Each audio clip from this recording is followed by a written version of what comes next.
राधे राधे दोस्तों, जय श्रीमन नारायण। हिंदू धर्म में प्रत्येक माह के शुक्ल पक्ष और कृष्ण पक्ष की एकादशी तिथि को एकादशी व्रत रखा जाता है। विष्णु जी की पूजा आराधना की जाती है और द्वादशी तिथि में व्रत का पारण किया जाता है।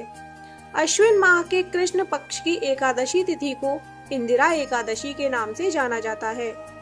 इंदिरा एकादशी का व्रत पितरों के लिए भी खास माना जाता है।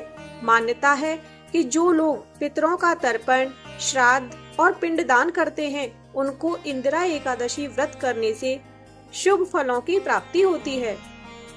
यह भी कहा जाता है कि इंदिरा एकादशी का व्रत रखने से वैकुंठ की प्राप्ति होती है और इस दिन पूर्वजों के नाम दान पुण्य के कार्य भी किए जाते हैं। सनातन धर्म में श्राद्ध पक्ष में आने वाली एकादशी तिथि का बड़ा महत्व है। इस दिन भगवान विष्णु जी की पूजा आराधना और पितरों के नाम से दान पुण्य के कार्य बेहद शुभ माने जाते हैं। श्राद्ध पक्ष की एकादशी का बड़ा महत्व है।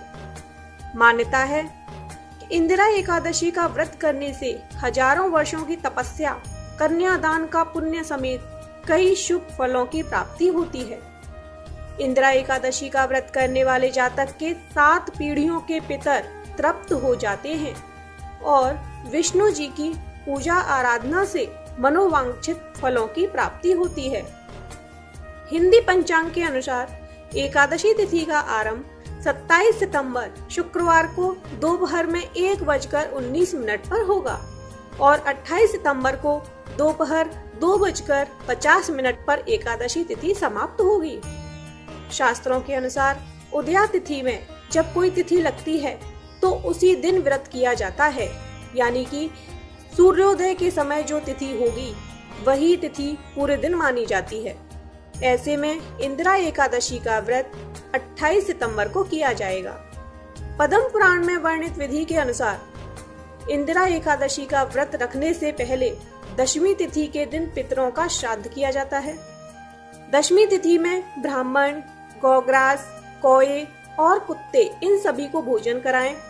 साथ ही इस दिन किसी से चुगली आदि न करें। दशमी तिथि में रात के समय भूमि पर शयन करें और अगले दिन यानी एकादशी तिथि में व्रत का संकल्प लें।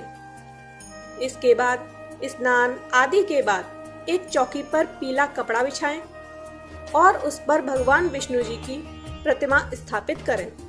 लड्डू गोपाल को भी विराजमान कीजिए।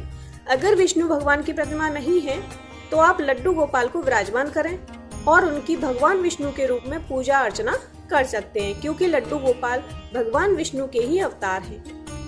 फिर भगवान विष्णु को वस्त्र अर्पित करें और उनके साथ माता लक्ष्मी को भी। उन्हें भोग लगाएं। अंत में इंदिरा एकादशी की कथा का पाठ करें और फिर भगवान विष्णु की आरती करें। कथा कभी खाली हाथ नहीं सुननी चाहिए, इसीलिए हाथ में पुष्प ले लें। एकादशी के दिन तुलसी का पत्ता न तोड़ें। पूजा के लिए एक दिन पहले ही तुलसी दल तोड़कर रख लें, क्योंकि भगवान को तुलसी दल अर्पित किए जाते हैं और भोग भी बिना तुलसी दल के लड्डू गोपाल या भगवान विष्णु स्वीकार नहीं करते। तो तुलसी दल जरूरी है, वो आप एक दिन पहले तोड़कर रख लें। जो लोग एकादशी का व्रत नहीं भी करते तो वह भी अगर श्राद्ध पक्ष में पड़ने वाली इस एकादशी यानी कि इंदिरा एकादशी का व्रत कर सकते हैं।